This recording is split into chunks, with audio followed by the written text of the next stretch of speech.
Oui.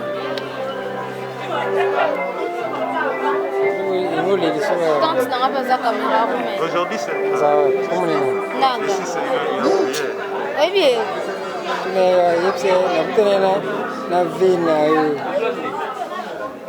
Ata sana mercure.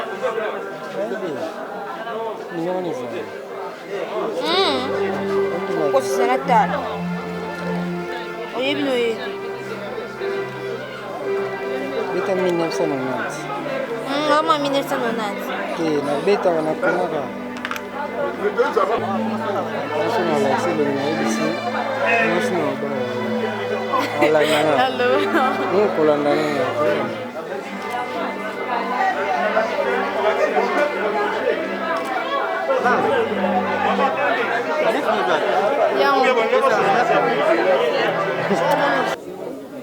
Merci à catholique Jésus-Christ Sauveur et aussi la charte des spectateurs. Wana Tolinito Landa projection na biso, il y a biographie, il y a sœur na biso Stéphie Malonga. Tokuti ambiance moko ya bien malgré souffrance, malgré passi, mais ambiance ezali bien. Catégorie nyonso, kuluna, intellectuel, tout le monde a vraiment sensibilisé pour na kotia lobo konaye na organisation oyo. Vraiment ni koloba que consort na biso Fanny Malonga azali na réputation moko ya bien ti na kati ya quartier na ye. Donc tolanda projection, il y a biographie, il y a sœur na biso Stéphie et puis on se retrouve juste après.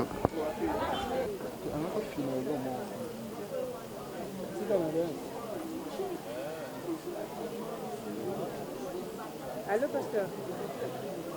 Oui.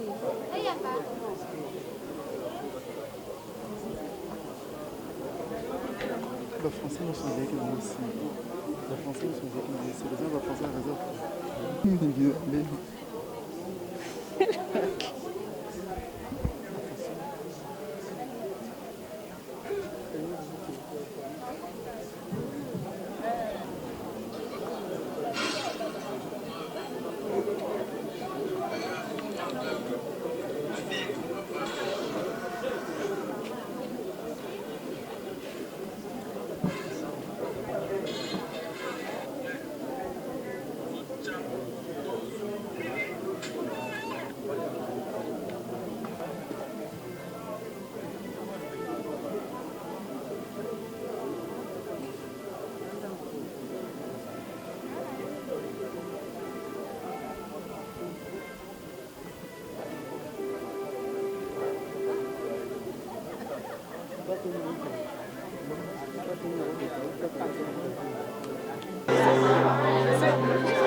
Simba.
Homme de Dieu, bonsoir.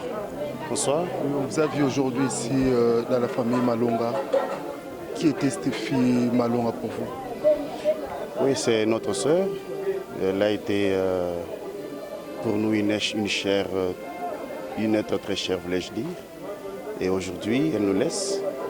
Du moins, nous savons que le jour de la mort, elle est le plus meilleur jour que le jour de naissance. Et quels sont les bons souvenirs que vous gardez par rapport à sa vie avant sa mort? Déjà, les témoignages nous prouvent réellement qu'elle a été une fille, une dame très sociale dans la vie des hommes. Elle a été coopérative. Tout le monde a pensé que ça ne pouvait pas se passer aujourd'hui, mais Dieu a fait ce qu'il a plu. Vous étiez où lorsque vous avez appris cette nouvelle choquante? Vous étiez où et comment vous avez appris ça? Bon, j'étais à la maison, je l'ai vu par le statut de Fanny, sa sœur. Et quand j'ai vu ça, je me suis étonné, je l'ai appelé pour savoir qu'est-ce qui s'est passé. Et elle m'a appris, bon, le temps est arrivé pour que je vienne aussi. Et qu'est-ce que vous pouvez dire à la famille qui est inconsolable? La famille doit être forte. Elle doit être forte, c'est notre chemin à tous. On ne sait pas qui va suivre demain. C'est moi, c'est qui? Personne ne sait. Alors, nous qui sommes restés, nous devons nous préparer parce que notre jour viendra. Dieu seul sait quand il va nous prendre aussi. Voilà. Okay. Merci beaucoup, pasteur. Okay. Chaque chose à son temps, chers téléspectateurs, c'est ici que nous mettons fin pour aujourd'hui. Mais dès demain, déjà, nous serons ici pour la mort et l'enterrement. Chers téléspectateurs, on se revoit demain pour consoler encore davantage la famille. Au revoir. Mon frère, bonsoir. Bonsoir. Aujourd'hui, on vous a trouvé ici chez la famille Malonga. Qu'est-ce qui se passe ici? Dis-nous d'abord ce qui se passe ici. Ce qui se passe ici est une très mauvaise nouvelle que nous avons appris depuis le dimanche, qui est notre sœur, amie d'enfance, Stéphie Malonga, on vient de la perdre. Comme on dit, l'Éternel, maintenant on est là, on est ses amis personnellement. Je l'ai connue à l'école, au collège de la Salle. Nous avons étudié ensemble de première humanité. Vous vous rendez compte jusqu'à ce qu'elle a décroché son bac, son diplôme d'État. Donc on a passé au moins 6 ans ensemble. Donc je garde des très bons souvenirs de la personne. C'est pourquoi moi, personnellement, et les amis, les amis du collège, les squelettes au moins qui est là, on est venu rendre le dernier hommage à notre amie et sœur. C'était déjà quel collège? Collège de la Salle. Collège de la? De la Salle. Collège de la Salle. Oui. D'accord. Oui, continue. Je garde de très bons souvenirs de la personne. Elle parlait à peine, déjà. Quand elle parle, tu ne sens même pas sa voix. Elle était une dame calme, très calme. Elle savait vraiment temporiser les cœurs. Elle savait gérer de personnes. Elle savait vraiment mettre tout le monde à l'aise. Elle était souriante, gentille. Et c'est vraiment avec un grand pincement au cœur qu'aujourd'hui nous sommes réunis en ce lieu pour pleurer sa regrettée mémoire, que nous gardons de très bons souvenirs en tout cas. Et un petit message pour la famille? Le petit message serait que, premièrement, mes condoléances à toute la famille. Je sais que c'est extrêmement dur de perdre une si jeune dame à son âge-là, à fleur de l'âge. Elle a encore de la force, elle a encore de l'amour à donner, elle a encore beaucoup de choses à donner. Elle commençait à peine la vie professionnelle. Malheureusement, subitement aussi, elle nous a quittés. Mais comme la Bible dit, l'Éternel a donné, l'Éternel a repris, que son nom soit béni. Que son nom soit béni, l'Éternel a donné, l'Éternel a repris. Merci beaucoup et mes condoléances davantage. Merci.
Puis, tout programme, comment est-ce que les choses vont se passer demain matin jusqu'à l'enterrement de nos agnons, tout kangimi sur la biso, tout bondela.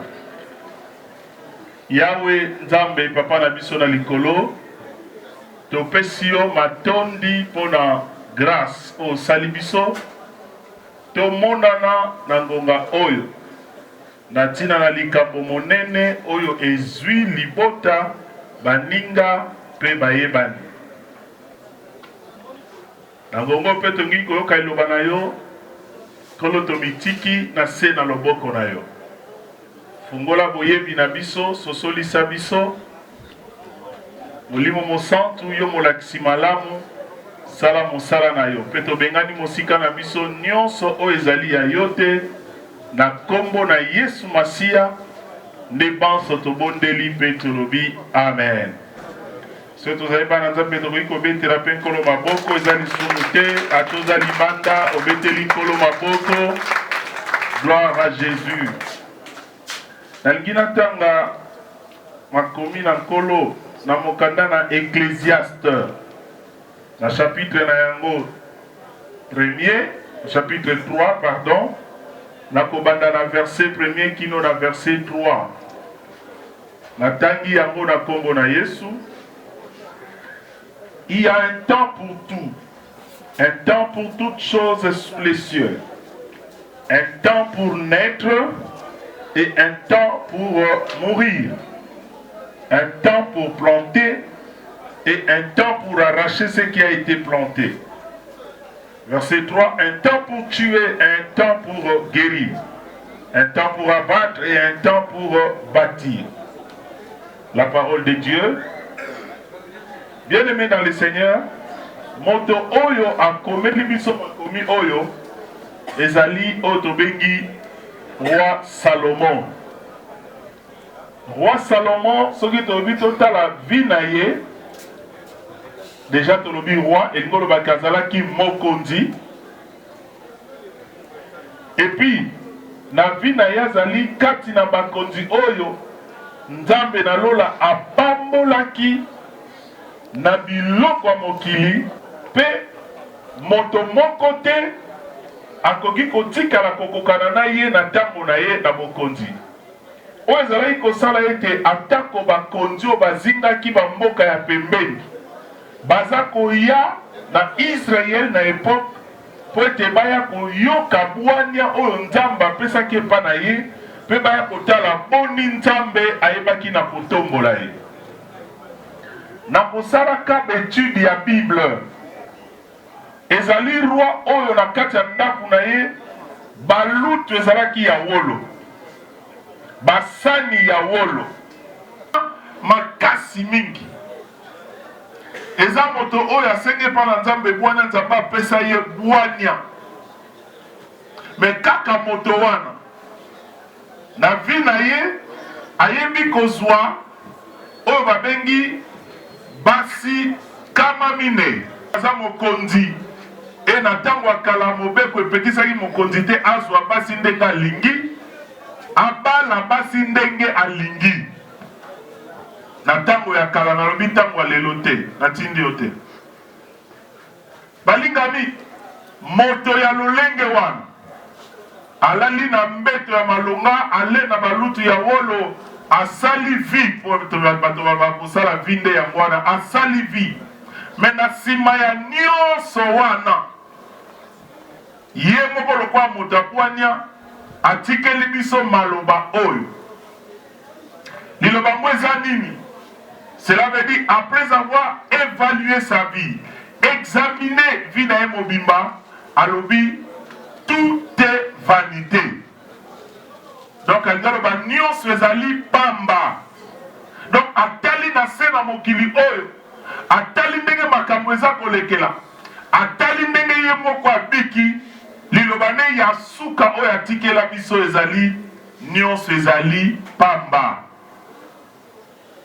nde ye moto aye kopesa biso bwanya oyo oyo totangi na Ecclésiaste chapitre 3 na verset 1er kino na verset 3. Mais likambo oyo alobeli biso ezali constant oyo ye moko asalaki na se na mokili oyo. Constant yango eloko esepelisaka te eza te atoza zoba okoki mpe kosalama, atotanga mingi okoki mpe kosala yango, ata koza pauvre okoki mpe kosala constant wana, atoza moto ya bozwi okoki mpe kosala constant wana. Eza makambo osi omona na misu na yo, eza makambo bakoki kobetelo lisolo te, moto moko te na ndenge tofandi awa na butu oyo akoki koloba ete atikala kosala constant wana te. Yoka ndenge azoloba sima kosala examen na ye na mokili alobi na se na mokili oyo asosoli ete eloko na eloko ezalaka na ntango na yango. Nde abandi sikoyo koexplike makambo yango ezali esoko tangi na explication na ye omonake makambo yango eza mibale ekangama. So tamaka peza na ntango moto akufaka. Nani kati na biso na butu na lelo nanu asala constant oyo te? Nani neno akenda na mama ye mote akende omona ndenge bana bazobotama même na bacentre na biso? Nani mpe nanu amona te esika ebembe ezali to mbala liboso amona ebembe eza koya awa?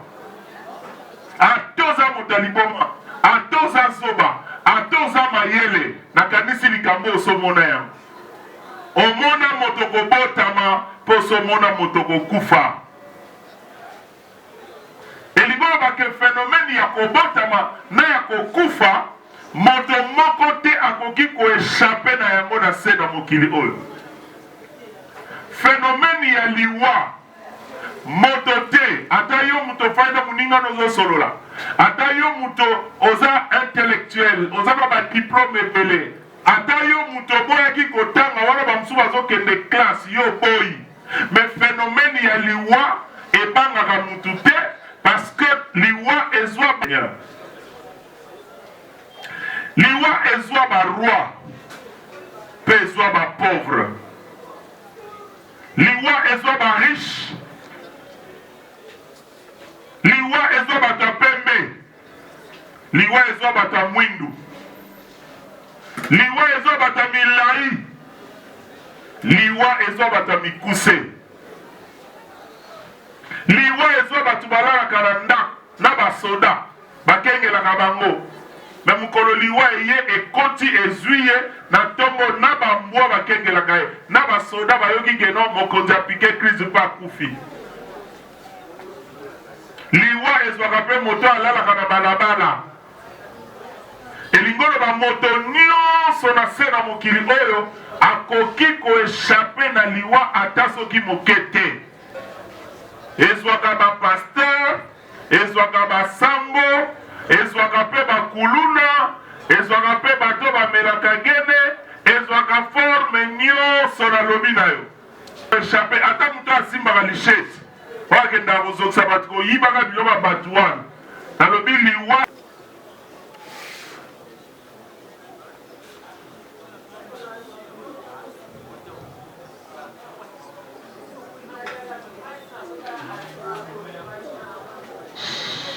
Amen. Misuna okanga nalingi tozongela libotelo biso nyonso. Loba mokonzi Yesu nayoki liloba na yo, nafungoli motema na ngai, kotala bomoi na ngai, tambusa bomoi na ngai, banda lelo lobi mpe libela na libela. Yo Satana na misala na mabe tika bomoi na ngai, molimo mosantu tambusa ngai na se na mokili oyo kino mokolo yo kozoka. Natondi yo Yesu tofandiki na kobondela Yawe kolo na bomoi opesa biso mosala koloba me mpona koconvaincre Seigneur eza mosala na yo. Tika ete ndambo malobo tolobi na butu na lelo etikala gravé na mitema na biso mpe tosalela yango. Saint-Esprit, toi qui es l'enseignant par excellence, accepte de continuer cette œuvre, notre Dieu, notre Roi, dans la vie de tout un chacun de nous, Seigneur, présents dans ces lieux. Et nous repoussons toute œuvre de l'ennemi. Dans le nom de Jésus-Christ, nous avons ainsi prié, nous disons Amen. Amen, Amen. Est-ce que tu peux mettre l'encolo maboko? Merci beaucoup. Yamboto tika musique beta. Tokanisaki topesa biso nyonso programme pona bato mosusu bakoloba balala te bakozonga mbangu me bakende na mwa likanisi ya koyeba ndenge nini makambo ekokoba na kosalama mpe kino lobi ndenge nini ekozalela. Donc tozoloba ke programme ya bobseki ya ndeko na biso yaya na biso leki na biso mwana na biso Stéphie Malonga ezali boye. Veillez mortuaire des actes continuer jusque demain matin. Cela veut dire que Fadi Boye, musique et Zako Koba na Kobeta. Ce qui peut te moni vide, tu es sous côté, pour te l'embatter. La paix, ça c'est la terre en la terre. Et puis demain, nous allons d'abord na morgue, corps ezali, na morgue et à clinique comme d'Aliema. Donc on va déjà à 8 heures parce qu'il faut vraiment se précipiter pour la coquille embouteillage. Juste après Kolomwa na morgue, nde tokei mbalamoko na cimetière ya Otobengi chemin du paradis.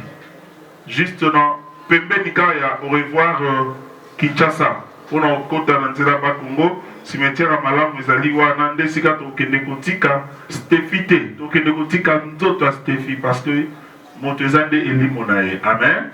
Tokende kotika nzoto oyo esika wana et puis sima ya wana tokozonga awa mpona koya kozwa bain ya consolation oyo eza juste jus et puis toyebi na kokabwana. Tout à l'heure barotier la biso moi, histoire moquée à Stéphie, je crois, et vous allez projeter. Et puis, là, quelques photos naïe pour tous un peu concentrer puis captiver aussi Katolal. Wana des ali programme de quoi qu'on peut s'en abisso. Tikaya wenza benalola apambola biso.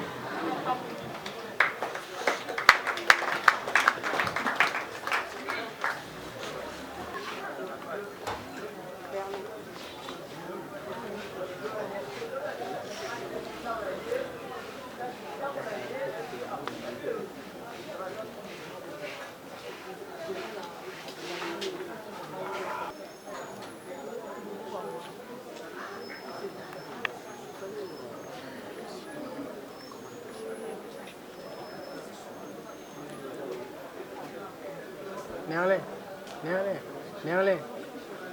C'est le cas.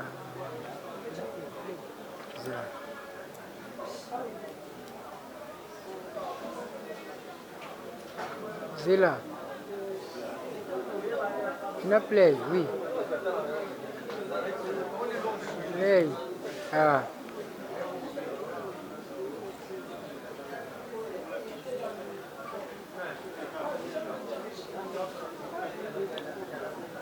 Ah, kuna te. Ah.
Et ça, non, l'autre.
Efendim pesa kikuna masuka kuna matamu.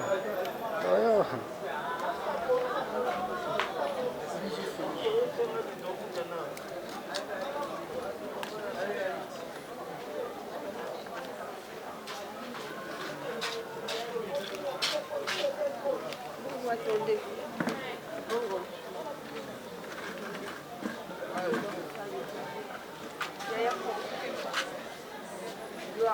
Et par rapport à tout ce qu'on peut retenir de la vie et de la mort.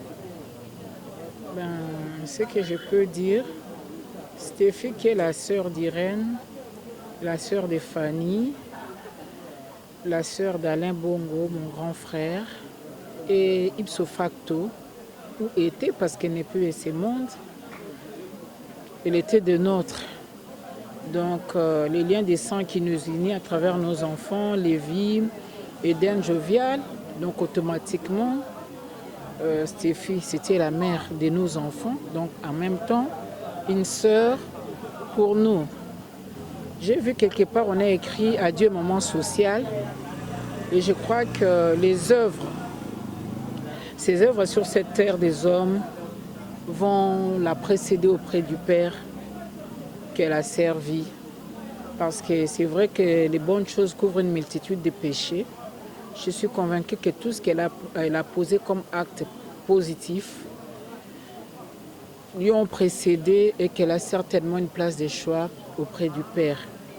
C'est vrai que quand on perd un être cher, c'est une douleur qu'on a pour la vie.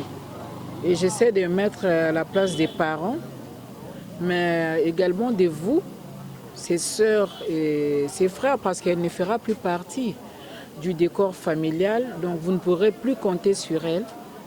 Mais je prie Dieu pour qu'il vous donne la force de ne pas oublier, parce qu'on n'oublie jamais, mais juste de soulager votre peine. Parce que nous, on a perdu des êtres chers. Ça fait parfois 21 ans, ça fait parfois 11 ans. Nous, on a 9 ans, mais la douleur reste intacte. C'est comme si c'était hier. On apprend à vivre avec cette douleur. Mais bon, on bénit Dieu qui nous a donné Stéphie, parce que le bonheur de l'avoir connue reste plus grand que la douleur de l'avoir perdue. Donc voilà, courage à toute la famille Malonga, à toi, à Irène, et voilà. Surtout, il faut consoler les parents, il faut les soutenir. Et nous, nos prières vont vous accompagner. Ce n'est que ça qu'on peut faire pour vous. Merci. Okay.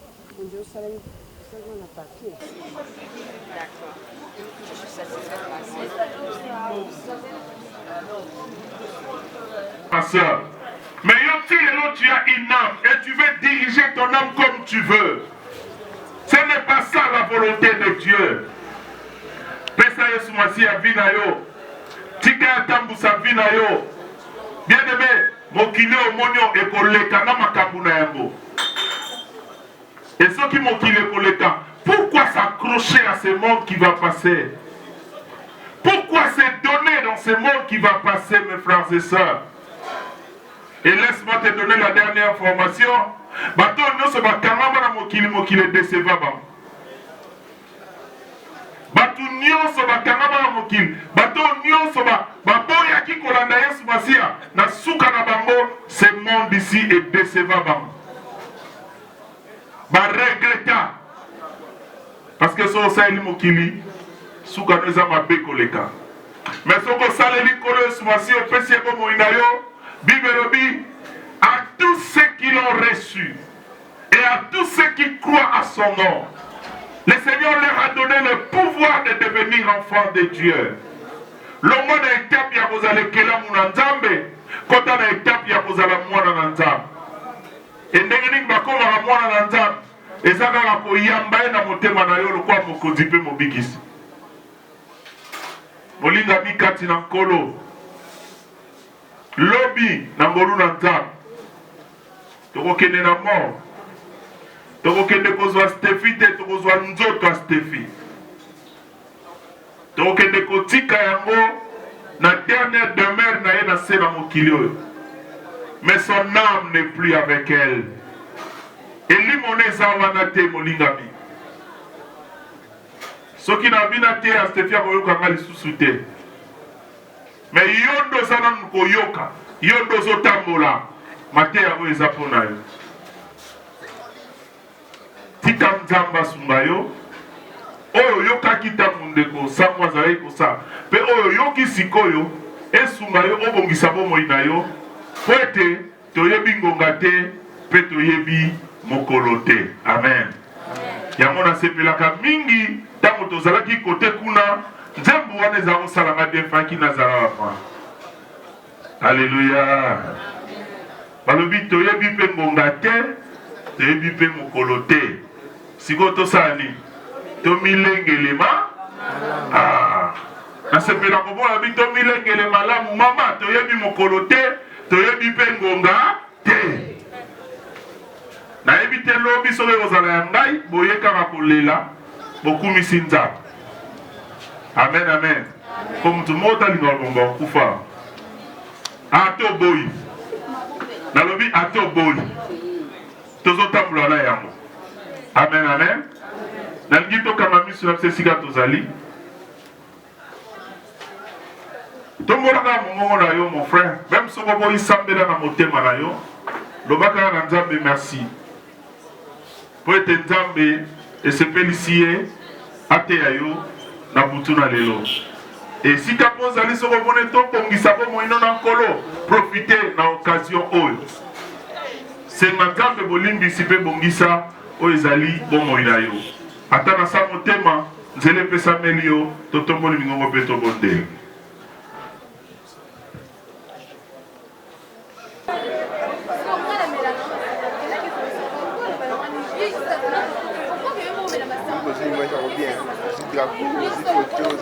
Kassit. Sali Bena. Oui, Bena pour ça interview na basala yo na tongo na regretter. Elo mo na façon. Oui, mo na dema. Il faut cela mo dire.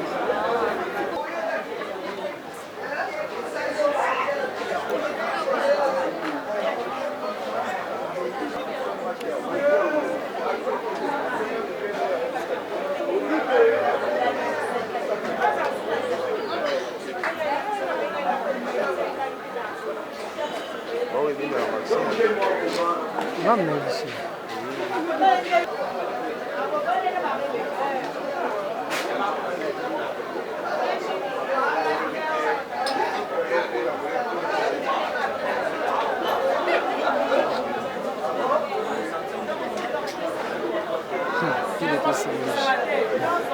C'est des péninsulaires.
mpona ye siko fazela mokipo bango mpe baokende sino mobali soki bongo afi na tie awa la disparition de Stéphie et par rapport à son témoignage, qu'est-ce que vous dirais? Je dirais d'emblée, je ne peux que répéter ce que j'ai écrit ici. Petite sœur, j'étais connue une fille très discrète, pour ne pas dire muette, non plus hypocrite. Ce qui faisait qu'à chaque fois que je côtoyais la famille, je ne me sentais pas mal à l'aise quand je la rencontrais. Donc, elle me mettait à l'aise. Vous savez, quand vous côtoyez des fois certaines familles, vous vous dites, quand je vais rencontrer telle personne, elle va m'indisposer par ses propos. Mais celle-là mettait tout le monde à l'aise. Et c'est une déception, mais on ne peut que s'y faire parce que c'est la réalité de la vie. Elle est partie. La paix qu'elle m'a communiquée en côtoyant cette famille, je la communique cela, qu'elle s'assoie sur mon partage à l'au-delà. Qu'elle repose en paix. Merci.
Deux sur les têtes. Hein.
Soit pour le bina longo la binonga. Ça va. Boy longue monani. Ok.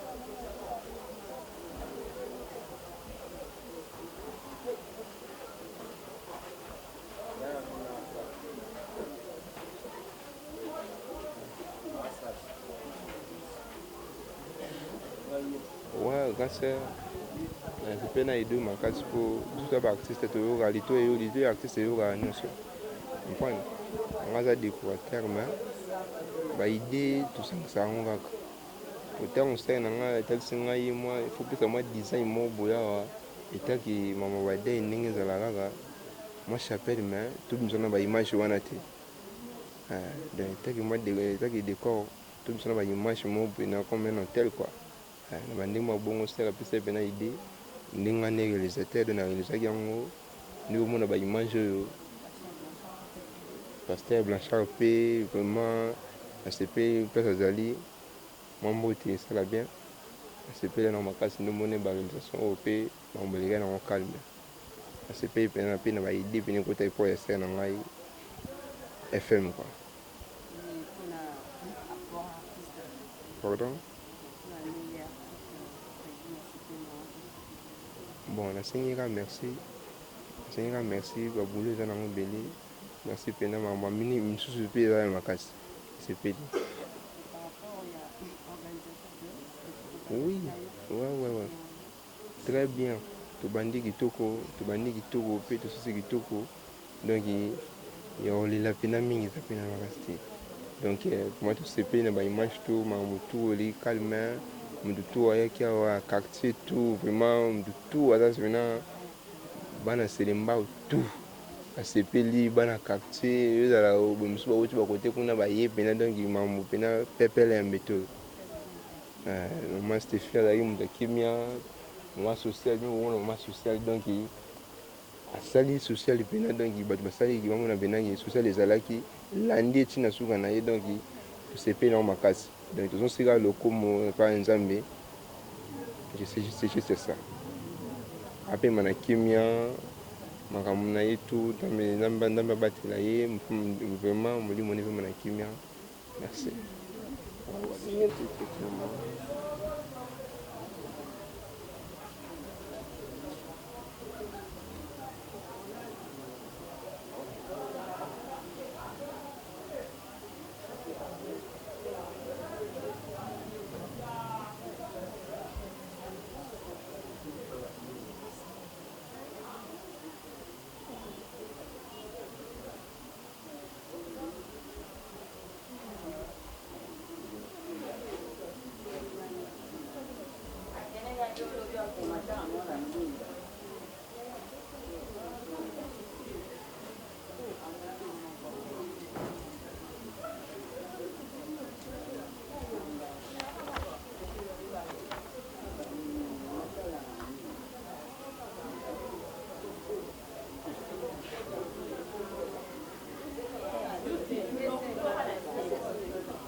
na sango ntango nayokaki yango esalaki nga nano pasi natali mwana oyo nazalaka ne leki oyo nazalaka ne famille oyo nazalaka nango mwana oyo ayebi likambo te nini te nayokaka mbala moko ke akufi nayokisanga maladi te nini te antuka esalaki nga pasi ntango nayokaki yango esengaki mbala moko nakoma vraimen c'est l'endroit natuna nde nayaki namoni na bareseau sociaux Stephi akufi esalaki nga pasi yango moni ntango nayokaki pasi wana natali liboto nazala nango esengaki nakota de A à Z ndo moni nabaki te liboto ekufeli mwana oyo ifo nazala na bango nakabila na bango mawa wana ntina suka yango moni ti lelo ti aire oyo naza na ndenge toke bacimetière toke bamorgue tobimisi tozongi toke bacimetière ti sikoyo naza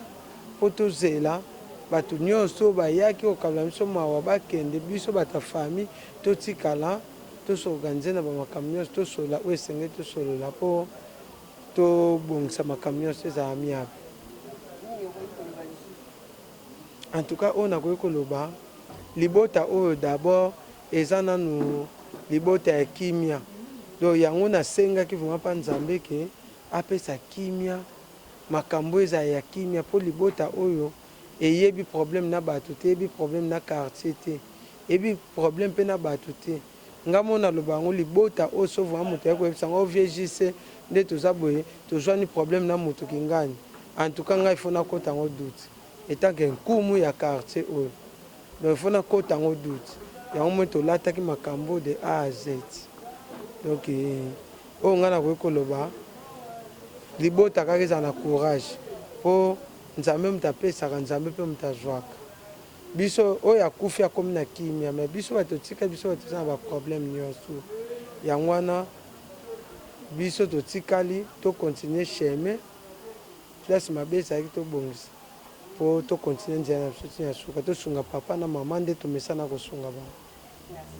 Ok nga mpe na remercie en tout cas na remercie mpe en tout cas Pasteur Blanchard oyo tozalaki ne vome elongo oyo mpe alendisaki na libota na biso bata quartier na biso bafamille en tout cas aza pasteur moko na famille oyo ya mwana ntuni na quartier mwana ntuni oyo tomatisaka vraiment makasi ye mpe atikaka biso te donc na baannée avenir toyebi ke avec pasteur wana tosala baexploit. Merci mama nango. Après ça morse. Ok. Comment nzambe apesaka ye mpe moto azwaki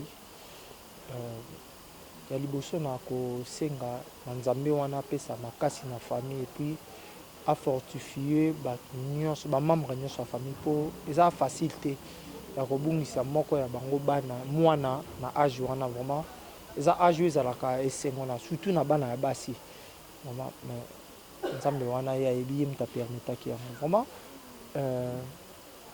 tosengisi et puis moi de ma part napesi merci na bato nyonso basoutenaki libota pour moi je connais pas cette fille je connais Fanny na relation à Fanny nde je fais oyo nyonso nakoki kosala lelo vraiment c'est la famille nzambe wana yamba molimo na ye mpe mana kimia nde ka ye moko alobi na Jean 17:24 ezalaka bongo mpo na ye vraiment merci na bandeko nyonso basoutenaki libota oyo vraiment de temps en temps bolekaka mpe mpo bomonaka bango mpo bamusicien mokili baloba soki omoni na 4 heures ndeko moko azolela ebembe seka ye nde mokolo ebembe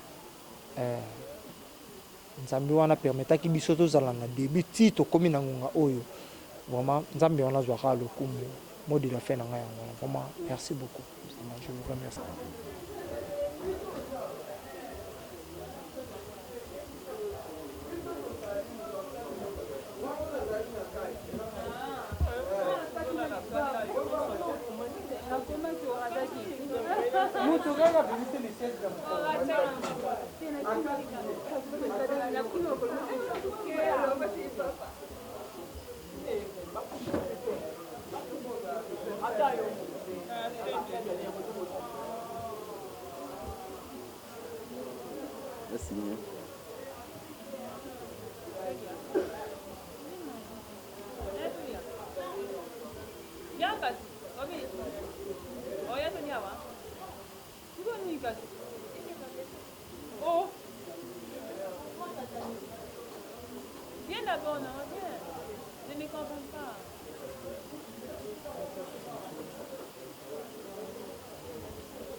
Merci.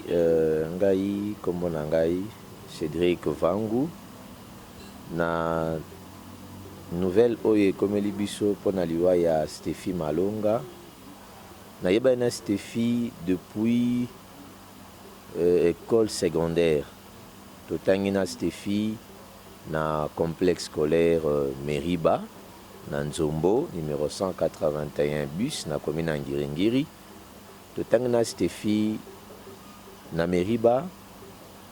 Et ce que je pouvais retenir na Stéphie lokola ba qualité, Stéphie azalaki humble.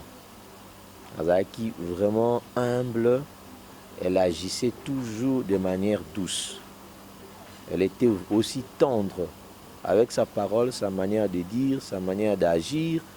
Et voir, pendant les temps que tu étais ensemble na Meriba, vraiment comme biso to yina biso ba no tumbula batu mingi, on était trop comique, ko tumbula baninga na ba Manassé, les amis avec toi ensemble, ba Malenge, tout consort. En tout cas, tantôt nazo kanisa élément moko to sala sikoyo ba texte moto anozo na professeur Yols ya français ya bantumi ba kioka moko atini biso to no somba ba sandwich.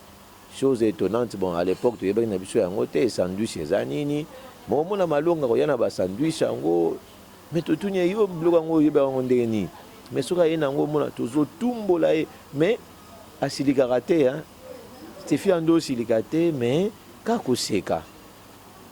Donc koseka kaka donc à tout moment à tozo tumbola et surtout Manassé mutandea kutumboler trop mais et pas Stéphie et bando servir de rien. Kakoseka vraiment azakine deux tendus azo sekanaye nous sous les kanango très bien.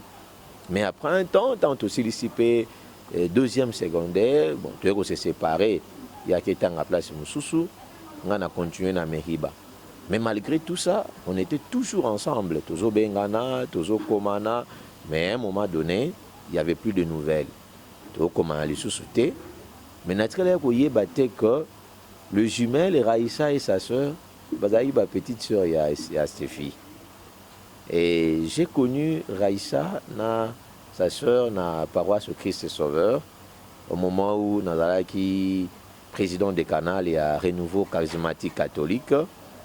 Et tant na ibi bango, je leur ai donné la formation, il y a un séminaire de vie dans l'esprit, ti ba Zupe Effusion, ba komi ko travailler na ba ministère à Renouveau. C'est à un moment donné, jour mon koka bonaye côté na Christ Sauveur, ne na kuta na Stéphie. Tant na kuta na Stéphie, Nathalie Baleki naye, Nathalie Raïssa, Nathalie Stéphie nabi. Oh, mais Raïssa Zaraleki nayo, abi oui, Baleki nanga baza ba jumelle nabi non. Mais comment est-ce possible utikala koyebisa ngata mukolo moko te que non baza baleki nayo. Alors zaki pena na esengo to mona na lisusu de nouveau na paroisse. Na ese mais yo pozo effusion te. Abia vango pominga no benga na kala Vendôme. Abia Vendôme tikana makambo na mais jusque là non ça que fort dans la formation, on a vu effusion et ça a bien.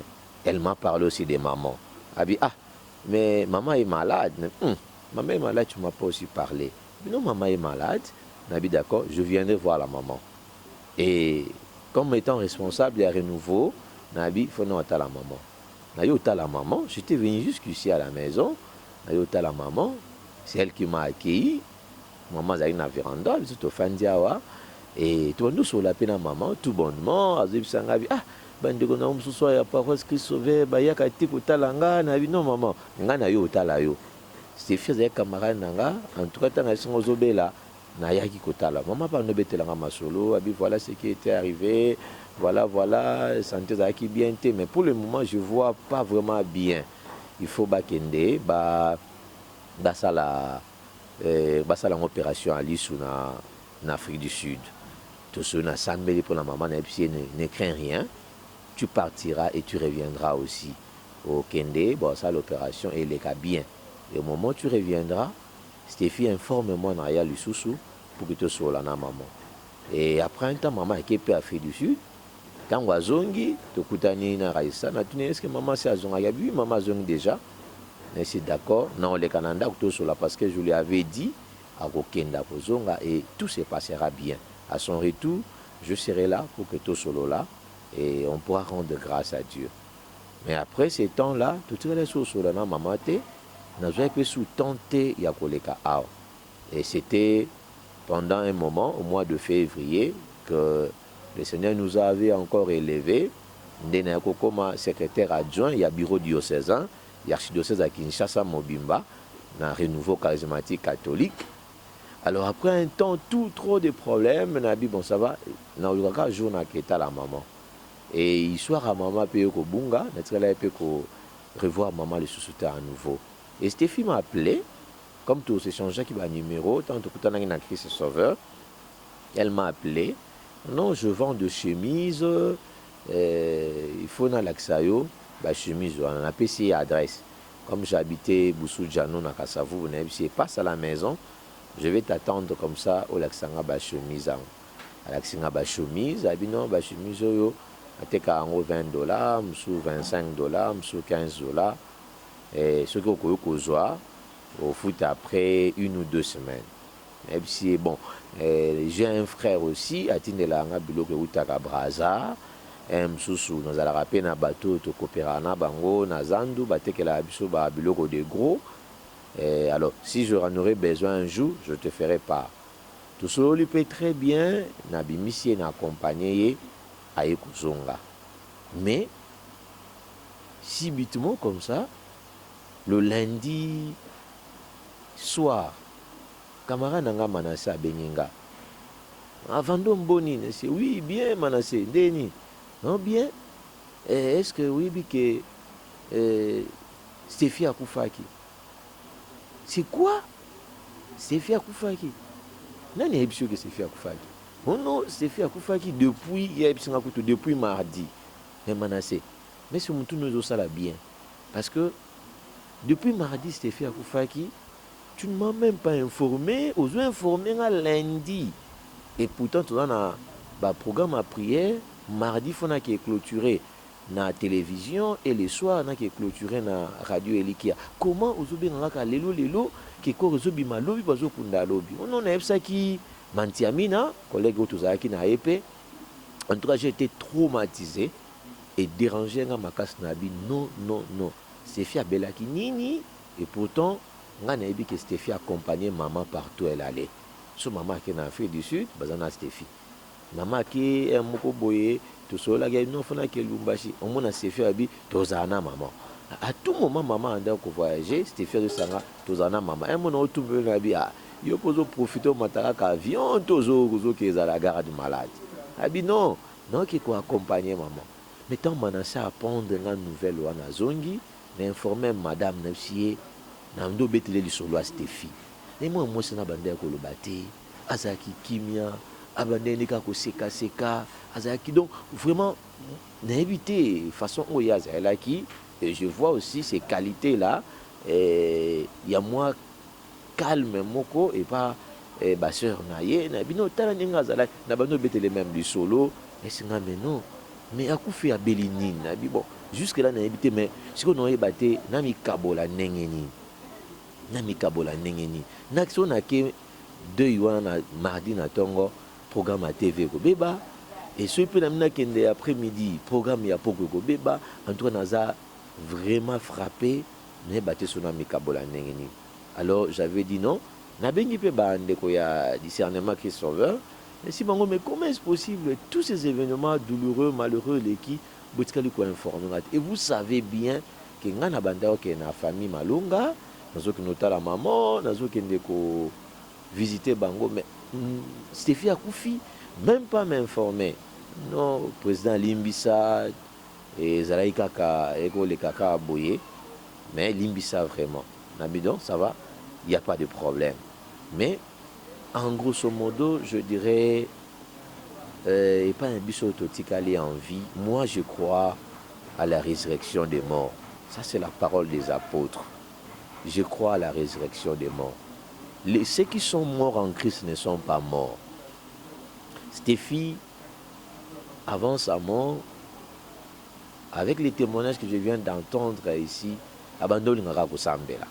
Elle ne voulait même pas qu'on informe à qui que ce soit. Elle disait toujours Dieu m'a guéri. Dieu m'a guéri.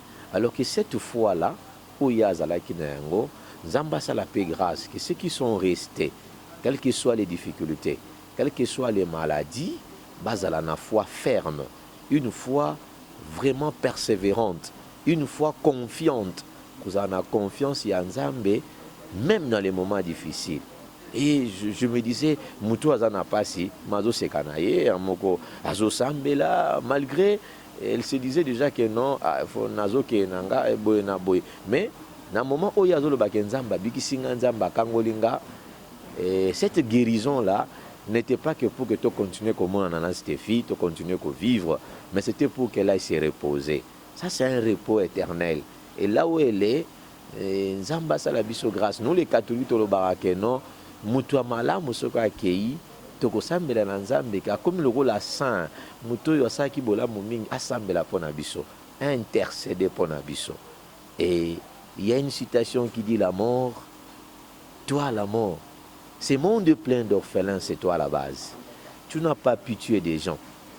Criel que tu es, tu mets les gens dans un monde sarcophage, un monde qui n'est pas en communication avec les humains. Mais que l'âme de Stéphie repose en paix et que l'Éternel se souvienne toujours de ses œuvres. Merci.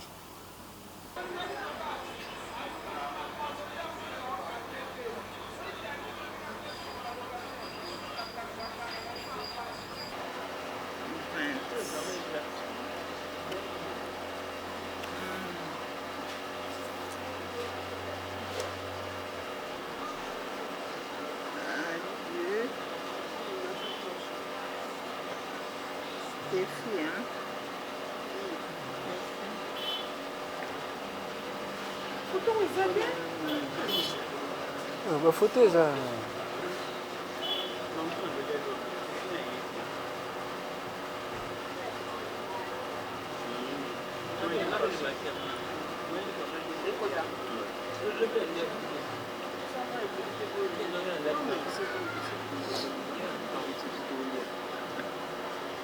Bon appétit.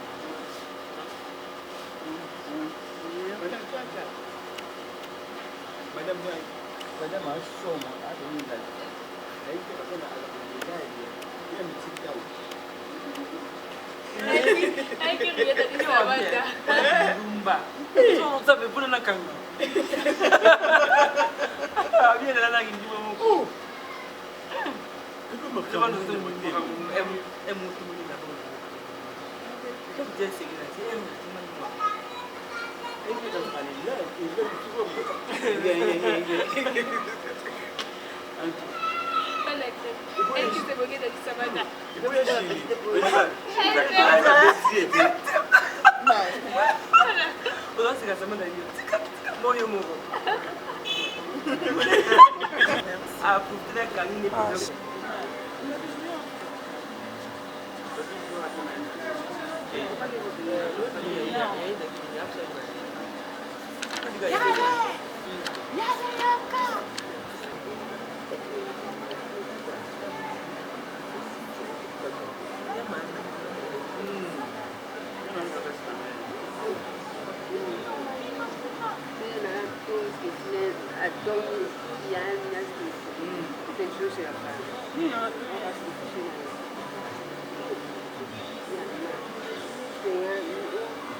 Et pour tout le monde, toutaki kobungisa ndeko na biso oyo ngai nakoki kobenga ye tante ngai naza neve. La Bible dit que l'homme ne peut pas mettre de son souffle pour pouvoir le retenir. Na se ya mokili oyo tobangaka Nzambe. Alors eloko mpe na loba na opesa merci na baoyo basoutenaki biso depuis jusqu'à la fin, baoyo bayaki kopartage na biso mawa. Vraiment, merci vraiment na baninga ami connaissance, la famille de Missoussou, nous qui partager la biso. Merci vraiment. La souhaité ba condoléances nangai. Vraiment la famille Malonga. Ngai nazali mwana na bango, nazali leki, nazali mwana donc na évité une na posi na koloba. Donc mama wana mutima, nzambe kaka asunga vraiment.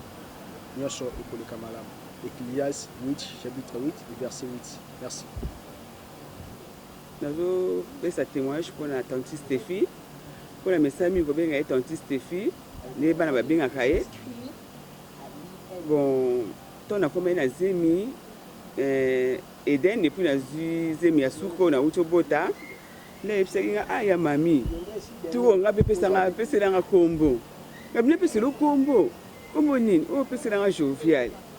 Ngabi a moi mobile. Oh, tata moi mobile, pesa na ka kombo. Ngabi sava. Na boti pe na pesa le kombo. Je veux fier à CP. Ce qui est anniversaire pe ya mwana en tout cas zanga cadeau te ya munene. Il faut la chauffer le cadeau. Il faut la chauffer le cadeau. Maintenant c'est maladie. Tant comme malade a ofanda oui mami. Lamba boye, lamba madesu. Au moins la madesu. Na yeko tikela ye. Oya mami lamba bien, lamba pona madesu. Ngapi na lamba tongo. Tongo de chef blonde c'est na moto. Midi au moins je sais bien ya mami nazoti na mutu aya kozwa na pesi. Ye mami na lingi boye. Ngapi kaka na kosala. Po aza mwana ngana bokola. En tout cas na laksa Stéphie Musala. Na laksa ka musala ko lamba en tout cas lamba bien le kwa ngai. Donc sur la lambi o kasaka na lambi. Donc na laksa mo musala beno Stéphie le roi de mwana mwa ngako yoka abanda ko yoka nyonso. O laksa sala boye asali zongi sa boye asali. Même ça le bien lembi en tout cas au sala. Mwana mo en tout cas na ebité. Ale kuta baki Stéphie na mwe ka mama Davina. Abeng écoute maman Davina pour ndenge bande ko sa pona ye yebe ndenge komeka ko sa pona Davina ko sukola Davina ko bongisa ko tika na classe donc nazala mama miti dans le papo ti les qui na ngwa beka maman Davina boina boina tout siko mukolo oye azokisaki molimo tango babengi tango na bengi diko netse no yelanga ventilateur boina boy yabilanga tele kana ndako kine kozwa boina boy kutu Stéphie a piqué crise no kine mbangu no pitenga bisava kine mbangu no pitenga mona ole kana ndako na zelo kona ona yebisio la lekina nga pete na ye ana ndako awa papa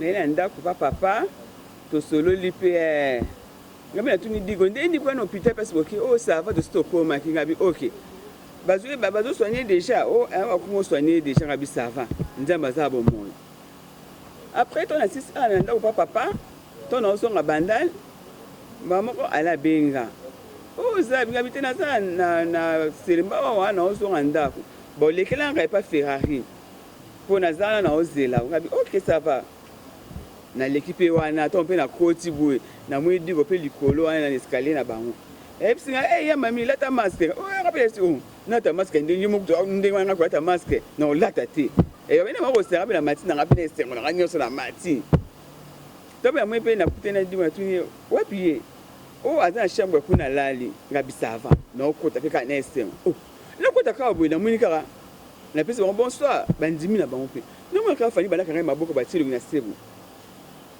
Comme on FM, Ninyango, Ekeko, Ninyango, pardon. Natiki na ngai na kota na chama kota na Stéphie kuna. Na kota ka boy. Oh. Stéphie boy. Oh. Na ko pa na su ko kufa ngote. Na yebi na su ngote. Ngabi oh, besi ka Stéphie aza wapi. Bombo ko nika Stéphie boy. Oh. Ngabi Stéphie aza wapi? Alala ka awa wapi ye. Nous devons comprendre. Oh, akufi, tu vois, akufi, ils en ont déni. Ils en déni. Oh, akufi, tu as au moins un soute. Tu as au moins un soute, akufi. Donc, ma création, c'est qu'il y a un donc, nous sommes sur le côté. En tout cas, nous sommes qui m'a là, mon colango. santé ezali kitoko donc asime mpenza nga mpena mpo donc nazala bien donc nayoka eloko te donc nazalaki donc bien oyoka mwa boye rien très bien donc moto oyo aza na morgue yango mosusu na ndenge nini yango morgue yango donc nyonso ekili nakomoti bakestion lokwa zoba donc nayebi kutu te nde moto ide komo oyelanga sikoyo non ekomaki simba donc na fashe makasi pourquoi bakokosa ngai bakosi ngai ti ebande ti na suka aza na hôpital aza na maboko ba médecin aza na chambre donc bakosi ngai donc na rekete makasi mais lokola eza mokano na nzambe ake malamu motema na boboto eza nzela ya biso nyonso tokobosana ete na mitema na biso aza toujours na biso na motema mais ake malamu na nzela ya biso nyonso. Merci bato bazali na biso basoutenir quartier famille na remercie bato nyonso oyo basoutenir biso bana makambo ebanda ntina suka nzambe apambola bino apesa bino nyonso oyo boza nango mposa merci.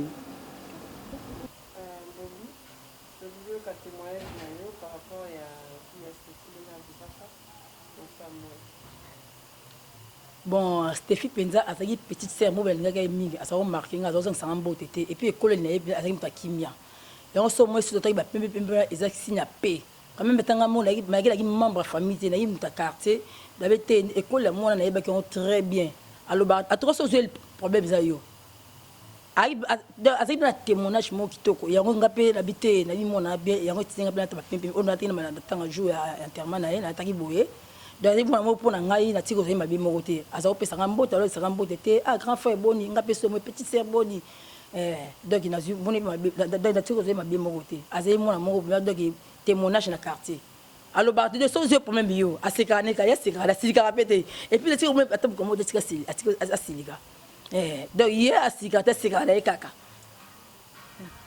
Bon, maintenant il est très bien. On est dans le quartier Bayaki, on va longwa déjà quand le longwa quartier mais on a misika Bayaki pour na témoigner à moi na pour la petite sœur. Pour azali bien, azali gentil na bunyo so, na problème mutote. Yango ba même peut-être mbela to bela ki ba mso Bayaki tenga na bela ki bango de ti ve na papi cho milka, alagi sikwe na benga ki na bito na matanga na quartier. O matanga nani ya maman Martine akufili mo na Stéphie. O Stéphie kamo ngaye wana mais n'habite pas je suis ça n'envoie battre tu n'as pas vraiment donc et lesquels est ngakunda quand les mêmes jours bien papicho et puis ayaki donc pour vous dire que azaki bien abattu taka muta musika na bien directement ayaka les mêmes jours donc batte belé pour baibete bayaki le matin parce que azaki bien na battu nyosu ya leki ya moto yaki et puis ce moment qui famille parce que le matin on va battre noir dernier match mais biso tote pembe asila pe aki moi malama lo batte de pembe za sina ya kimia même tout le monde ataba ange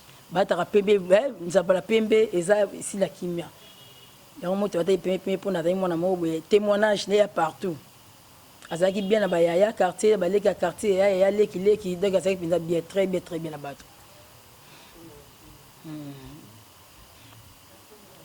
molimo ne pembe nzambe blazo molimo ne pembe na kimia. Les Angela Bissonnion sont là qui a des sili et biso de Tigalibeto bon ça mal le biso ya biso le bi exala parce que Angela Bissonnion sont ya qui na a kepe mané biso de Tikali to bon ça penza na biso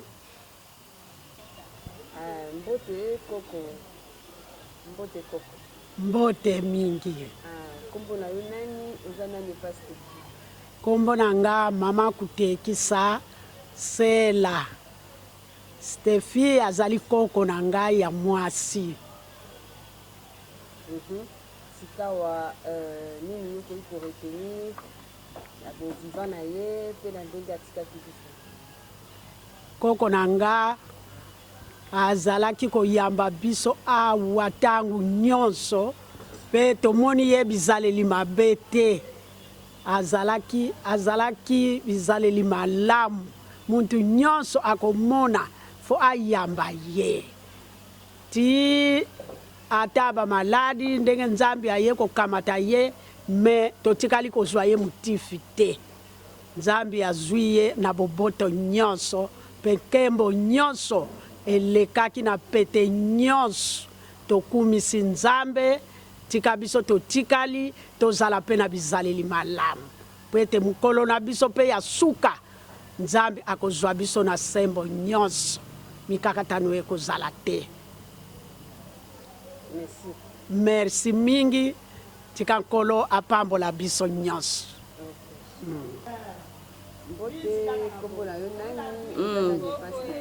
Mbote nga naza mama leki ya Stefi, mama Rachel Luntadila. Stefi azalaki mwana biso koya na biso awa mutonda kwamba biso koleka ezalaka Stefi. Soko ye Stefi fo a servir yo apesi biloko meli wana ye pesi biso pasi mende bolamu na yo asalaki nzambe amona ye pe bikamo na ye ebila ye akutana na nzambe kimia na nzambe eza na biso pe bolingo na nzambe eumela kati na moko na biso totambola sembo liboso na nzambe po tobika oyo Stefi asalaki na se na moi oyo. Amen. Naloba Stefi azalaki mwana malamu, azalaki kanda te, ye ata problème asekaka kaka, ata bakoloba na ye, ata bakoloba ne likambo mabe ye asukaka kaka na koseka. Yango wana souvenir wana totika ye nango ifo bato nyonso bazwa exemple ya Stefi, batambola lolenge Stefi atambolaki azalaki na bacaractère moko ya bien na soki wana. Bonjour pasteur. Bonjour maman. Vous pouvez vous présenter? Oui, je suis pasteur Marc, responsable de l'église pentecôtiste de la paix, le pasteur de la sœur Stefi. Voilà. Alors déjà par rapport à l'encadrement à Stefi, la spiritualité, il y a quand même une idée sur Oui, en tout cas c'est une très bonne question ma sœur. Na lolenge depuis nakutanaki na sœur Stefi, encadrement na ye avant abanda kobela. Au début c'était un peu timide puisque ce n'était pas facile. Kolongwana d'abord na religion au mutazalaki, ce n'est pas facile, elle fille catholique. Kolongwana d'abord na religion azalaki wana. Pour na kolongwana catholique kokoma na église des réveils, accepter Jésus-Christ comme sauveur et Seigneur et avoir de bons et de nouveaux enseignements, c'est ça qui facilitait. Mais j'avais seulement remarqué une chose na kati ya sœur Stefi, azaki sœur moko azaki na souci ya komipesa pour être appartenir na kati ya libota ya bana na Nzambe. D'abord, c'est la première des choses oyo ngai nazaki ko sepela na yango puisque pesa mina mutu nyonso tote ko ndima ko bota masika soit pour appartenir na libota ya bana na Nzambe, ce n'est pas quelque chose de très facile. Na lolenge o biso to ebele na makambo na Nzambe, la plupart bayaka des fois akoya apesi impression ya kino azana posa ya ko appartenir na royaume soit na libota ya bana na Nzambe. Après quelques temps, après, azongi na esima c'est fini, yoana bobungisi a commis plus pire que n'endenga zalaki avant. Mais avec la sœur Stefi, tant on a kutani na ye, malembe na encadrement, a mipesi, na prière, na lolenge na même ya kutambolela, vie na échangeaki, parce que tant tozolo bela vie na échangeaki, ezali échanger liya, lolenge ya kolia ya mutute. Mais ezali le beli ya mutu et l'atelier ya mutu le lenge ya kofandela ya mutu yango nde changement oyo biso to bandakana d'abord ko constater que no mutu oyo ayambi vraiment Yesu ya solo nde bisika to monela ka changement nde loko oyo na bandaki déjà komona kati ya sœur Stefi. Donc le beli na ye et l'atelier na ye même le lenge ne ya koyeba na kozala d'habitude tant on a meki un peu kolandela malgré ba bisaringa que non elle de nature un peu trop timide, mais timidité na yesu ko ekoma ki lisusu ya lolenge ya mabete mais koma ki ya lolenge ya mwana na Nzambe, puisque à ce moment-là ce n'était plus dans la timidité, dans l'hypocrisie, mais koma ki timidité kati ya lolenge ya mwana na Nzambe. Donc ezala ke loko moko ya esengo nga personnellement et un bon témoignage nga personnellement na garder na sœur Stefi. Voilà un peu ce que je peux dire. Le 28 juin. Déjà jour anniversaire na le 24. Ah oui, oui. Jour anniversaire na atindela kinga message. C'était le 24. C'était le 24 juin. Atindela kinga message moko na WhatsApp. D'ailleurs naza nango na kati ya téléphone. Akomaki pasteur c'est mon anniversaire. C'était juste ça, cette phrase là où Akomaki na ibisaki. Donc ezaki le 23, atindelinga wango le 23. Aibisika le 24 et à l'anniversaire nanga, je lui ai dit ça va le matin je vais passer peut-être bana kusambela. Le matin na likaki tobina kolekisa un moment un peu particulier puisque ezaki mokolo ya botama na ye moment moko particulier na façon que tolekisa ki on a prière. Tolekisa ki on a prière. Donc j'avais compris une chose que non c'est Razaki qui peut transformer totalement. Je ne parle pas de la métamorphose, mais je parle vraiment du vrai changement. Donc c'est Razaki qui m'a changé complètement. Vinaye Komaki beaucoup plus de prière. Donc Komaki Mutwazaki beaucoup plus de ce qui avant d'azana posa a yoka lobanazambe soit azala na temps ya prière. Donc à tout moment avant événement moko falaka benganga asignalenga na yeto kutani to sololi et je sentais une fois un peu même nga pasteur banda kolekelanga mais comment quelqu'un qui est malade mais azana kondima moko un peu particulière où ezaki kolekelanga même na ba moment où tozaki ko partager mukolo na anniversaire na une chose qu'elle m'avait dit c'est Ibisinga bi pasteur le cas anniversaire mais c'est le plus et le meilleur anniversaire ya vinanga na feta mais oh eza le plus bon anniversaire de ma vie puisque na lekia on a moment ya intimité na nzambe en tout cas na zaki na sengo makasi. Voilà les petits témoignages que je peux garder à mon anniversaire. 4 jours après son anniversaire, c'était le jour de sa mort. Na Bonzambi le chiffre 4 c'est la délivrance. Oui.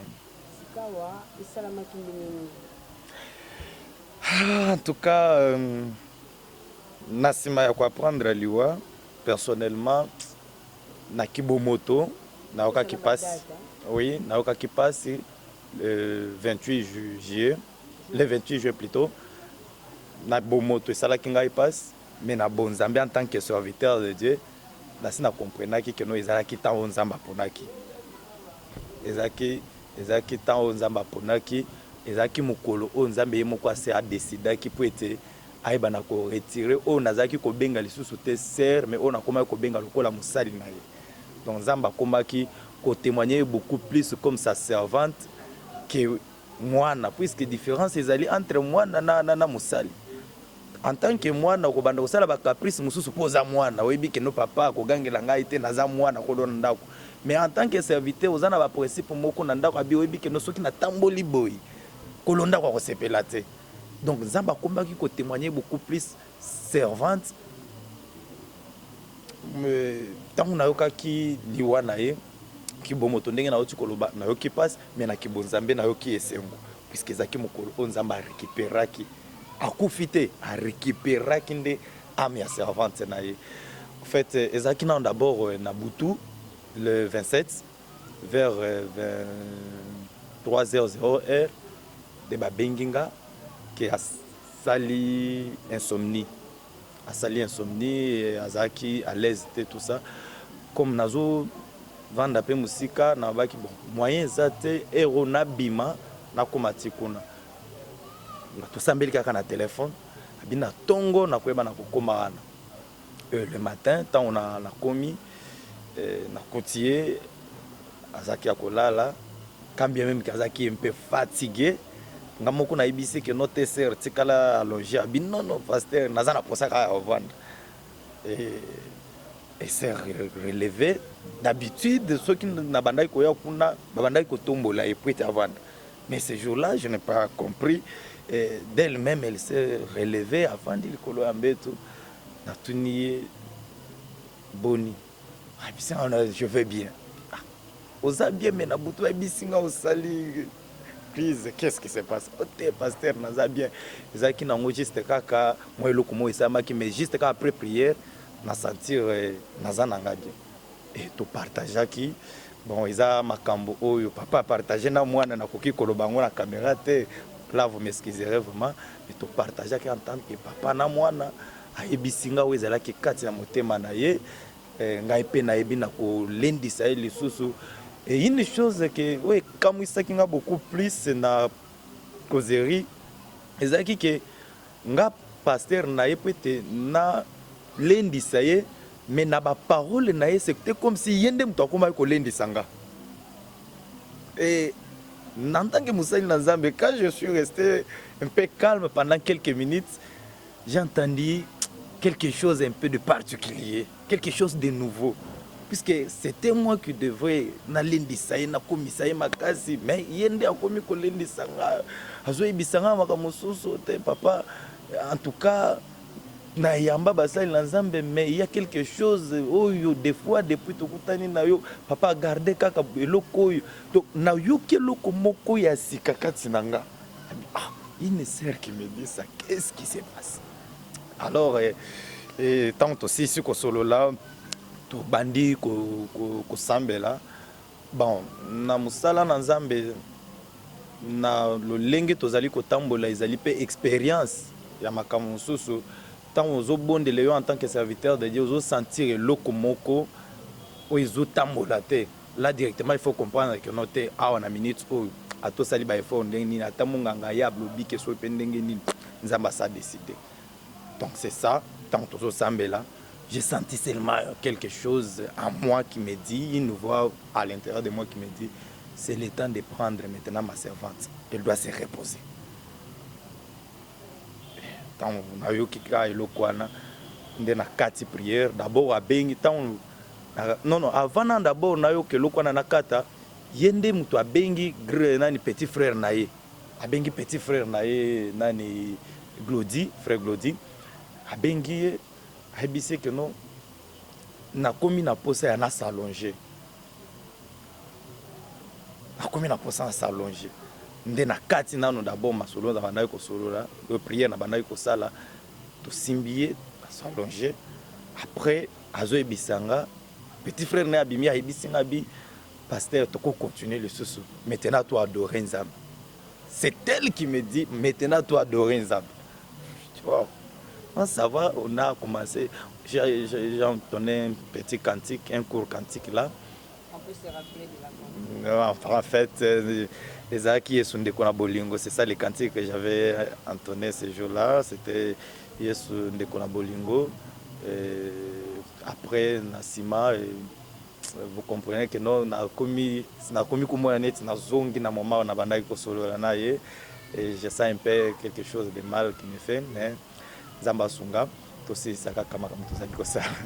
En fait tu entonner cantique c'est après les cantiques to sambeli to adorer Nzambe na ebisier sœur Nzamba pambola yo Nzamba sunga yo et pesaka Nzambe confiance na nyonso ebisinga pasteur nazana confiance na Nzambe ya makasi yo ça va pesaka Nzambe confiance. Et quand je suis sorti nayoki abengi grande sœur na ye no zoa quelque chose au pesa pasteur d'abord ngambo na bandi ko ya bibi toi tu es malade sur yo ko zoa yango wapi. Par contre, ngande mutuna sengeli na ko pesa insiste là tellement insisté que non abengi petit frère na ye abengi grand sœur na ye dena mona grand sœur na bimia quelque chose on c'était film atindeli yo dena tikali kimia bi Nzambe eloko nini ozolinga ko enseigner nga na moment oyo dena bimi na tikié je suis parti quelques heures après des petits frères na benginga. Oh non, tozana ngaliema Stéphie asalaki crise juste kaka na sima na yo mais tant to komi ngaliema ba ibisinga ki akufi na lobi pe nanu na ndako te yo za mutu liboso ya koyeba na bon ça va gloire à Dieu Nzamba zo lokumu musali na yake kopema voilà un peu kobanda mukolo ya liboso na kutana kina sœur Stéphie na mukolo ya suka o sœur Stéphie a tikibiso loko moko na ko retenir na nyonso ezaki non nzambe asepelaki te ke mosali na ye akufa mutu moko ya kobunga, me nzambe asepelaki nde mosali na ye akufa ayebi ye. Donc atika nde témoignage o peut-être kosala kino de bandeko mosusu bayebana kolanda mpe nzela ya sœur Stéphie par rapport ya parcours ya mwa mokie oyo mwa résumé oyo puisque ebele ezali ya koloba mais tant nde eza mokie. Merci beaucoup. Anniversaire d'Avina. Nde saini? Lelo.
C'était maman Fanny Malonga.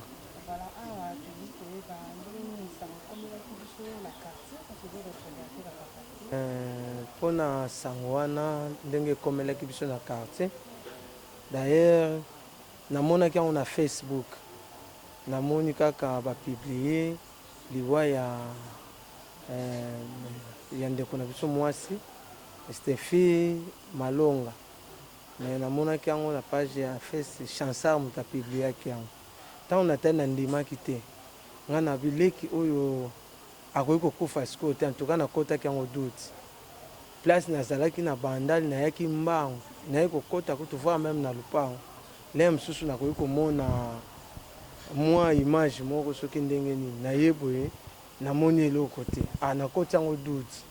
Nafandi bwe namoni su jeune moko sa vieille se yo ndeko fandi bwe kuna leki no akofi leki nanga kofi oh Stéphie na yeko zonga siko nde na yeko mona nana na tunie ya solo vraiment Stéphie akofi o akufa ki ya juste ndengo yokeli efanya zate esala inga pasi makasi na vertige nde na panzani na tourner na zongi susu na veni prison ana na ke na fandisi baleki ngabi wili wa otoyoki eza ya solo donc tokufeli na quartier moto munene tozela kaka ti famille ekoyebisa biso programme po nalingaki mpe kozala panike te na kati ya lupango po papa na mama deja bazalaki na santé ya bien te yango na gardaki kaka maîtrise wana. Donc ça là qui faut m'abisso bien te sangwana.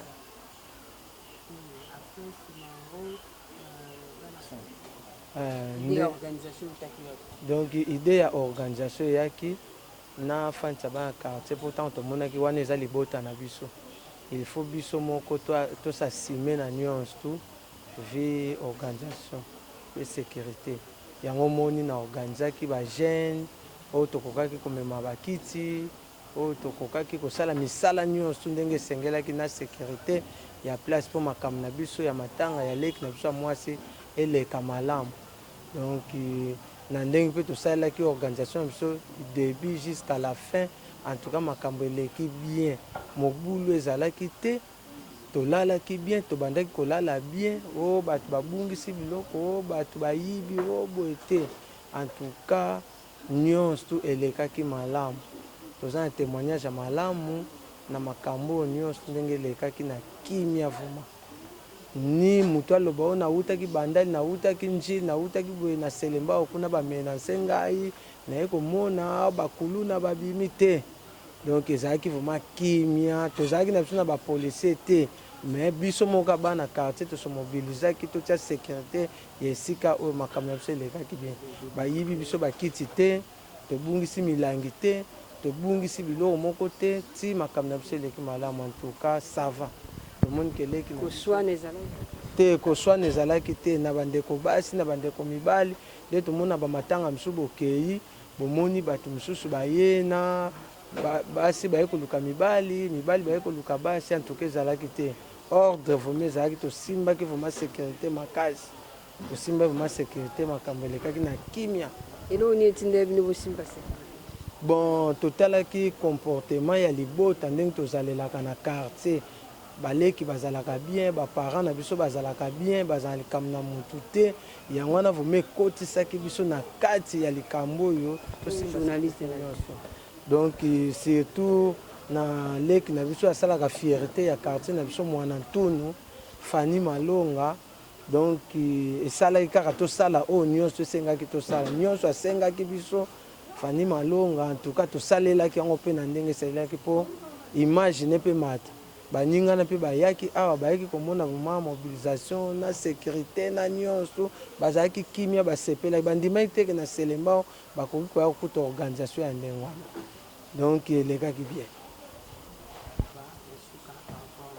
mpo na kosukisa mpe liloba ya suka nga oyo nakosenga na quartier na biso surtout mwana tunu tolanda exemple ya famille Malonga surtout na mwana na biso leki na biso ya mwasi Stéphie Malonga azalaki vraiment exemplaire na makambo ebele liwa na ye teyi biso mpona oyo abandaki kose comporter biso mpe na selembao surtout na quartier mwana tunu tozala modele ya libota wana mpo bamatanga na biso nyonso ezala mpe modele ezala na batémoignage ya malamu na bakartier mosusu na bacommune mosusu na bato bautaka misika bayako bamema baimage na biso ya mabe tolanda vraiment exemple ya libota oyo ya famille Malonga donc na biso moko te tant kutu nga moko chef de famille na kopie ya mingi na libota oyo eza libota moko il faut tosimba ngo mpo efongoli nzela na makambo ya sika oyo tokokotisa na quartier oyo na organisation nini okomai na livre de condoléances bon na préféraki nakoma yango na monoko ya mboka na ngai Kikongo donc ya tomene tondaki beni mumpila badiatilanga mambo momo anete momwa wonso tokwenda tufuti songa kimbangi kia Stéphie Malonga donc tumweni kibeni vo nkumbu ya Malonga signification kibeni ya mbote nkumbu ina isongele Malonga imomo bantu badilanga basadilanga mawonso donc Malonga mavwandilanga donc beto dia tufuti landa kaka mambo Malonga donc yango nde tolobaka singa oyo elandaka tonga yango etongaka elamba biso mpe tondimi tozala basinga mpo tolanda tonga na libota oyo ya famille Malonga en tout cas na remercier libota oyo malamu eyamba mpe biso toyaki awa bien bamankaki biso kutu tata nde tokotaki mpona organisation nyonso merci mama nzambe apambola bango nzambe apesa bango balongue vie nzambe afongolela bango makambo ya bien surtout na leki na biso Fanny oyo akoti na bamedia ya mboka na biso afongwama na makambo ya minene nzambe vraiment apambola ye merci.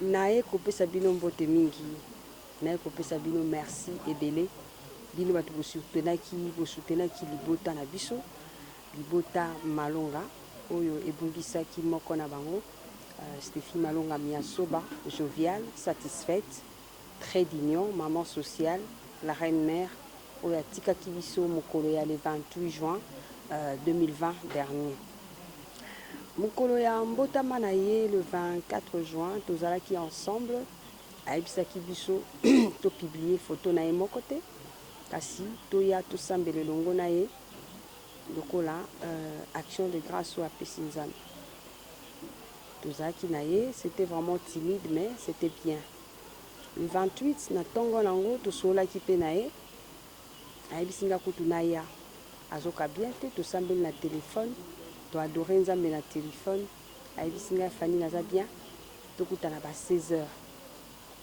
arrivé 17h bazobenganga bayebisinga na ya na ngalema alors que le kiasi arondaki ame na ye na pesika nzambe merci jour nazolela nani naloba Seigneur pourquoi les cas tous en habitude dans le Seigneur pourquoi osali biso boye naoki pa monoko na ye ekangami après un temps nakomobaka gloire à toi éternel mpona bolamu osaleli ye osaleli biso obundelaka biso déjà ebele soki okokisi mokano oyo oseke yo moko oyebi mpona nini ya malamu ayebaki yo asimbaki yo ntina suka alors oyo nga nakoya koloba awa napesi quartier mwana ntunu baremerciement ya makasi bajeune na catégorie nyonso bapapa bamama bayaya baleki tomonaki ndenge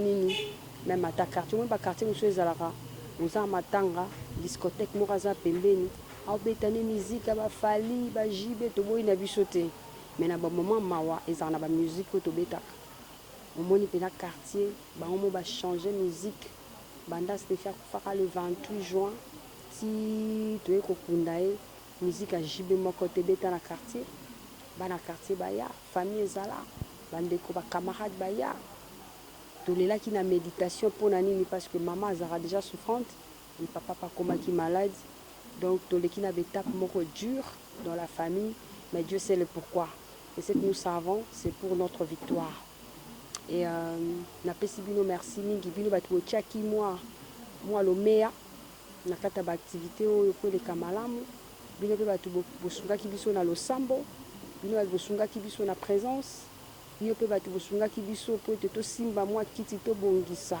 baprotocole bato nyonso baassistaki biso d'une manière ou d'une autre nzambe alola apambola bino et toza reconnaissante envers bino et plus encore naye kopesa bino lisusu merci pamba te nzambe mpena atambwisaki baobsèque ndeko na biso na kimia eloko ebungi te Stéphie akufaka dimanche le 28 juin ezalaki jour ya sabata mokolo yango mpe so bolandi pasteur Marc apesaka mpe action de grâce na ye asengaka basala adoration après asali action de grâce na ye akufaka mokolo ya sabata après 4 jours ya liwa na ye ana nsima prison ma ebima te ma ebima na niveau moko tokomprena te 3 jours après ma ebimi lisusu ebele alors que tosouffra na mai tokóma na bamai ya baforage mais nzambe apesaka biso mai baye kokunda ye le 7